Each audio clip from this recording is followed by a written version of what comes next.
चलिए, तो अब हम सीखेंगे सांद्र, तनु, प्रबल और दुर्बल अम्ल के बारे में, क्योंकि ये बहुत काम आते हैं, बार बार आपको यूज आएंगे, तो इसलिए इसको सीखना जरूरी है। तो सबसे पहले हम समझते हैं सांद्र और तनु अम्ल क्या होते हैं। सांद्र को इंग्लिश में कंसंट्रेटेड बोलते हैं, तनु को डाइल्यूट बोलते हैं। तो देखिए, सांद्र मतलब हो गया कि जब आप कोई अम्ल लिए हैं या भस्म लिए हैं, उसमें जब मात्रा पानी की कम हो तो उसको बोलेंगे सांद्र या कंसंट्रेटेड, और जब पानी की मात्रा ज्यादा उसको क्या बोलते हैं, तनु। तो आप इसको उल्टा ही बोल सकते हैं कि अम्ल की मात्रा ज्यादा हो तो सांद्र और अम्ल की मात्रा कम हो तो तनु, या फिर आप ये बोल सकते हैं कि पानी की मात्रा ज्यादा हो तब तनु और पानी की मात्रा कम हो तो कंसंट्रेटेड। तो वही चीज आपको लिखा हुआ है कि जिसमें अम्ल की मात्रा अधिक अथवा जिसमें पानी की मात्रा बहुत कम हो, दोनों बातें लिख दी गई है, उसको क्या बोलेंगे, कंसंट्रेटेड बोलेंगे। और तनु या डाइल्यूट किसको बोलेंगे, अम्ल की मात्रा अपेक्षाकृत कम हो या फिर पानी की मात्रा अपेक्षाकृत ज्यादा हो। अब हम समझते हैं कि प्रबल और दुर्बल अम्ल भस्म क्या होते हैं। तो देखिए, प्रबल और दुर्बल क्या होता है कि स्ट्रॉन्ग और जो वीक है, एसिड और मतलब अम्ल और भस्म के केस में उसको बोला जाता है प्रबल और दुर्बल, जो जल्दी से आयनित हो जाए। तो जल्दी से आयनित होने का क्या मतलब हुआ, तो जल्दी से आयनित होने का मतलब हुआ, जैसे मान लीजिए HCl है, तो HCl को जैसे ही हम पानी में डालें या किसी घुलने वाला पदार्थ विलय में डालें तो क्या हुआ, ये तुरंत टूटा H और Cl माइनस में, और ये पूरा तरह से टूटा। ऐसा नहीं कि कुछ पार्ट इसका HCl में बच गया, ये पूरी तरह से अपने आप को तोड़ दिया किसमें, H+Cl-। इसी को बोलते हैं आयनित होना। तो जो लोग जल्दी आयनित हो जाएंगे, आसानी से आयनित हो जाएंगे, पूर्णतः आयनित हो जाएंगे, उसको हम बोलेंगे प्रबल। और जो आंशिक रूप से होगा, थोड़ा बहुत होगा, थोड़ा बहुत बच जाएगा, उसको हम बोलेंगे दुर्बल। तो वही जो लिखा हुआ है, जो आसानी से लगभग पूर्णतः आयनित हो जाए उसको क्या बोलेंगे, हम लोग प्रबल बोलेंगे, स्ट्रॉन्ग बोलेंगे। और जो नहीं हो पाए उसको क्या बोलेंगे, दुर्बल। तो आपको देखिए कुछ एग्जाम्पल जो है हमने बता दिया है, एग्जाम्पल आपको ध्यान में रखना है कि कौन स्ट्रॉन्ग है कौन वीक है। अब स्ट्रॉन्ग वाला आया तो सीधे मुंह क्या है ना, पूरी तरह से टूट जाएगा, लेकिन ये है तो पूरी तरह से नहीं टूटेगा। ठीक, तो इस चीज का आपको ध्यान रखना है। ये जिससे मान लीजिए CH3 है, CH3COOH, तो कुछ पार्ट इसका टूटेगा किसमें, CH3COO minus plus H+ ion में टूटा, लेकिन कुछ भाग इसका जो है इधर ही रह गया। मान लीजिए कि हम 20 ग्राम लिए तो कुछ ग्राम इधर टूट के ये बना और कुछ ग्राम इधर C3COOH के फॉर्म में अभी भी जमा है। ठीक, तो इसको आपको दिमाग में रखना है, आपको बहुत जगह काम आएगा। प्रबल में सबसे पहला है HCl hydrochloric acid, H2SO4 sulphuric acid, HNO3 nitric acid. ये सब हम आपको लिखाए हैं कि NO3 को नाइट्रिक बोलते हैं, SO4 को सल्फेट लिखवाए हैं। ठीक, और इसको बोलते हैं क्लोरिक एसिड। उस तरह से इसको बोलते हैं carbonic acid, boric acid, acetic acid, H2CO3, H3BO3, CH3COOH। आप चाहे तो इसको लिख भी सकते हैं, मैं बार बार बोल भी रहा हूँ। इसको कार्बोनिक एसिड बोलते हैं, इसको बोरिक एसिड बोलते हैं, इसको एसिटिक एसिड बोलते हैं, इसको nitric acid, sulphuric acid, hydrochloric acid, chloric acid. उसी तरह से भस्म में भी दुर्बल और प्रबल होगा। तो potassium hydroxide, sodium hydroxide, lithium hydroxide, ये सब क्या है, स्ट्रॉन्ग है, प्रबल है, जल्दी से आयन में होके टूट जाएंगे, तुरंत टूट जाएंगे। किसमें, जैसे मान लीजिए KOH है तो KH टूट जाएगा K+OH- आयन में, तो ये पूरी तरह से टूट जाएगा। ठीक, तो उसी तरह से दुर्बल में कौन कौन है, NH4, इसको बोलते हैं ammonium hydroxide, CaOH2 calcium hydroxide, MgOH magnesium hydroxide. तो ये आपके कुछ स्ट्रॉन्ग और वीक एसिड हैं, उसको आप लोग ध्यान में रखेंगे।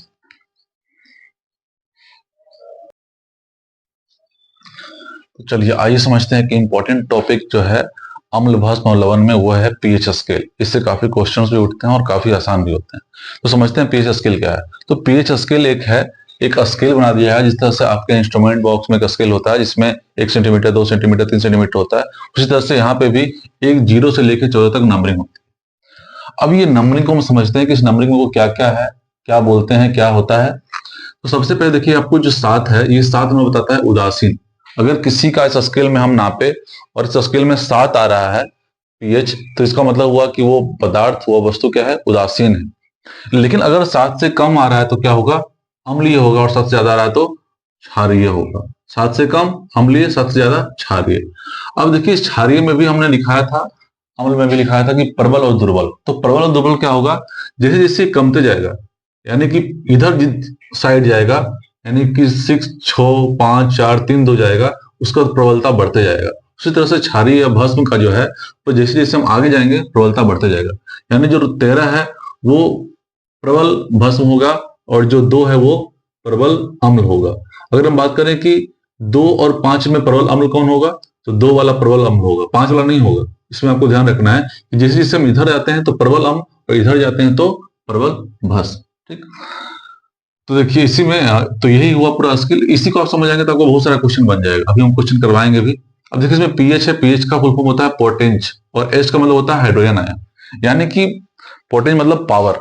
तो H प्लस का जो क्षमता है, पावर है, उसी के हिसाब से पीएच डिसाइड होता है कि पीएच कितना होगा, नहीं होगा। अब पीएच जब हो गया, जैसे मान लीजिए 7 से ज्यादा है, तो हम समझ जाएंगे कि अम्लीय नहीं, वस्तु क्या है, क्षारीय है या भस्मीय है। ठीक, तो उसी तरह से पीएच का एक फॉर्मूला भी दिया जाता है, माइनस लॉग एच प्लस।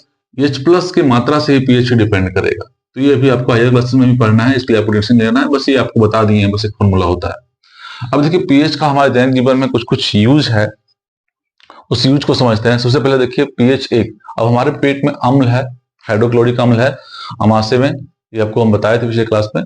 तो अम्ल है तो उसका कुछ ना कुछ पीएच होगा, और पीएच कितना होगा, 7 से कम होगा। तो हमारे पेट में जो सबसे सुटेबल पीएच होता है वो 1 होता है। 1 के आसपास आपका खाना बहुत अच्छे से पच रहा है। लेकिन जैसे जैसे अम्ल की मात्रा बढ़ती जाती है या फिर पीएच बढ़ते जाता है, तो उसका क्या होता है कि गैस बढ़ने लगता है हमारे, गैस बन गया पेट। तो वही गैस किसकी वजह से होता है, अम्ल के बढ़ने की मात्रा के बढ़ने की वजह से होता है। तो उसके लिए हम लोग क्या करते हैं, उसके बचाव के लिए हम लोग एंटा एसिड यूज करते हैं। हम लोग पिछली क्लास में पढ़े भी हैं एंटा एसिड के बहुत सारे एग्जाम्पल, जैसे कि आप नींबू, सिरका, इसका भी इस्तेमाल कर सकते हैं। लेकिन जो सोडा था, सोडियम हाइड्रो बाइकार्बोनेट जिसको बोल रहे थे, NaHCO3, वो बहुत असरदार था।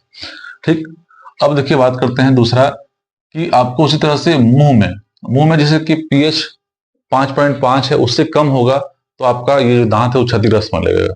तो इसीलिए हम लोग क्या करते हैं, इसका पीएच कम ना हो जाए, इसके वजह से हम लोग क्या करते हैं, टूथपेस्ट यूज करते हैं।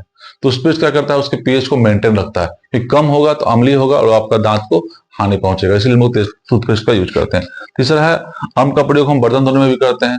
बर्तन धोने में कैसे करते हैं, जिससे आप वो जो साबुन यूज कर रहे हैं ना, वो अम्लीय होता है, और आपका जो बर्तन है, जो कॉपर ऊपर का बर्तन है, तो कॉपर ऑक्साइड हो गया, यानी कि धातु का ऑक्साइड। और धातु का ऑक्साइड क्या होता है, भस्मीय होता है। और भस्म में हम क्या किए, अम्ल मिलाएं, तो उदासीकरण की अभिक्रिया होगी, और जब उदासीकरण की अभिक्रिया होगी तो क्या होगा, लवण और पानी के रूप में बाहर आ जाएगा। तो इस तरह से आपका बर्तन जो है वो नींबू वाला, देखो नींबू का प्रचार उच्चार करता है कि ये साबुन यूज कीजिए बर्तन के लिए तो साफ हो जाएगा, 100 नींबू की शक्ति, 4 नींबू की शक्ति। तो इसीलिए वो साफ हो जाता है, क्योंकि वो दोनों रिएक्शन करता है, आम्ल भस्म की अभिक्रिया होती है, और उदासीकरण अभिक्रिया होकर लवण के तौर पर वो बाहर आ जाता है। फिर है मिट्टी का पीएच। मिट्टी का भी अपना एक पीएच है, वो सब फिक्स कर लिया कि हम इस पीएच में काम करेंगे, हम इस पीएच में करेंगे। तो मिट्टी भी अपना है, वो 7 पे काम कर रही है, उदासीकरण पे काम करती है। जैसे ही इसकी मात्रा क्या होती है, कमने लगती है, तो क्या होता है, हम लोग मिलाते हैं, उसकी मात्रा को मेंटेन करते हैं। अब से पीएच कम गया, तो उसकी मात्रा को अगर आगे बढ़ाना है, पीएच के वैल्यू को आगे बढ़ाना है, तो क्या करना पड़ेगा, हमको भस्म थोड़ा सा मिलाना पड़ेगा। तो उसी तरह से हम भस्म मिलाते हैं, इसमें चूना और कैल्शियम मिलाते हैं। भस्म क्यों मिलाना पड़ेगा, क्योंकि देखिए भस्म का जो पीएच है वो ज्यादा है। मान लीजिए कि कोई यहाँ पहुंच गया, अब उसमें कोई हम 8 वाला भस्म मिला दिए, उसका एवरेज क्या होगा, लगभग 7 हो जाएगा।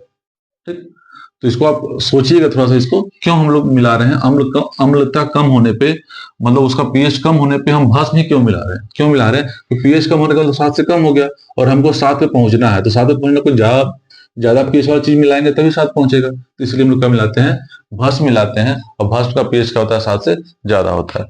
यहाँ पर एक चीज और है, थकान के समय हमारे बॉडी में देखो मांसपेशियों में दर्द होने लगता है। दर्द का कारण यह है कि थकान, जब हम लोग दौड़ते उड़ते हैं, उसमें ऑक्सीजन की कमी की वजह से हमारे शरीर में लैक्टिक एसिड का फॉर्मेशन हो जाता है। लैक्टिक अम्ल बनने की वजह से वो हम लोग को मांसपेशियों में दर्द होने लगता है। तो आप इसको, मैंने लिख के दिया है, वही सारी बातें लिखी भी हुई है, आप इसको अच्छे से नोट डाउन कर सकते हैं। अब देखिए हमारे पास 2 क्वेश्चन है, प्रबल अम्ल, इसमें से प्रबल अम्ल कौन होगा, पीएच 2 वाला, पीएच 1 वाला, पीएच 10 वाला, पीएच 12 वाला। तो इसको आप सोचिएगा पहले, हम अभी आपको आंसर बताते हैं। दुर्बल अम्ल का भी क्वेश्चन दिए हैं, पीएच 3, पीएच 5, पीएच 8, पीएच 11 कौन होगा। तो अब देखिए, जब हम इस स्केल यहाँ पे आपको दिया हुआ है, इसके आसानी से आप बना सकते हैं कि कौन होगा प्रबल अम्ल। देखिए प्रबल अम्ल, तो अम्ल होगा तो इसका मतलब है कि 7 से नीचे होगा, तो यानी ये 2 ऑप्शन जो है आपका वो ऐसे ही कट गया, क्योंकि ये 7 से ऊपर है। अब हम आते हैं इस दोनों pH 1 और pH 2 में प्रबल अम्ल कौन होगा, स्ट्रॉन्ग एसिड कौन होगा। तो हम बोले थे कि प्रबल अम्ल के लिए आपको जिस से इधर बढ़ेगा तो प्रबलता उसका बढ़ते जाता है। तो प्रबलता बढ़ते जाता है मतलब कि 4 वाला से ज्यादा 3, 3 वाला से ज्यादा 2, 2 वाला से ज्यादा 1। तो अब देखिए 2 और 1, तो 1 क्या है, छोटा है, तो ये क्या हो जाएगा, प्रबल अम्ल। उसी तरह से दुर्बल अम्ल, दुर्बल भस्म। दुर्बल भस्म मतलब कि जब हम आगे बढ़ते जा रहे हैं, इसका भस्म का प्रबलता क्या हो रहा है, बढ़ते जा रहा है। तो दुर्बल मतलब जो सबसे कम होगा वो होगा दुर्बल। और सबसे कम कौन है, 3, 5, 8, 11, सबसे कम तो ये दोनों है। लेकिन ये दोनों हमको पता है कि 7 से नीचे है, तो ये क्या हो जाएगा, अम्ल हो जाएगा, ये भस्म होगा ही नहीं। तो अब हम बात करेंगे भस्म का, तो सबसे कम दुर्बल भस्म कौन होगा, 11 और 8। 11 मतलब हम आगे जा रहे हैं, तो इसकी प्रबलता बढ़ती जाएगी, तो प्रबल होगा। लेकिन जो सबसे नीचे वाला है, जस्ट इसके बाद है, वो क्या होगा, दुर्बल होगा। तो आंसर क्या हो जाएगा आपका, 8 हो जाएगा। तो ये आपकी चीजें हैं, पीएच से बहुत सारा क्वेश्चन आता है, इस बहुत इंपॉर्टेंट क्लास था आपके लिए, ये लेक्चर है। तो इसको आप अच्छे से ध्यान से देखिए और इसको नोट डाउन कीजिए। और आपको कुछ और भी क्वेश्चन होगा तो आप कमेंट बॉक्स में कमेंट कर सकते हैं।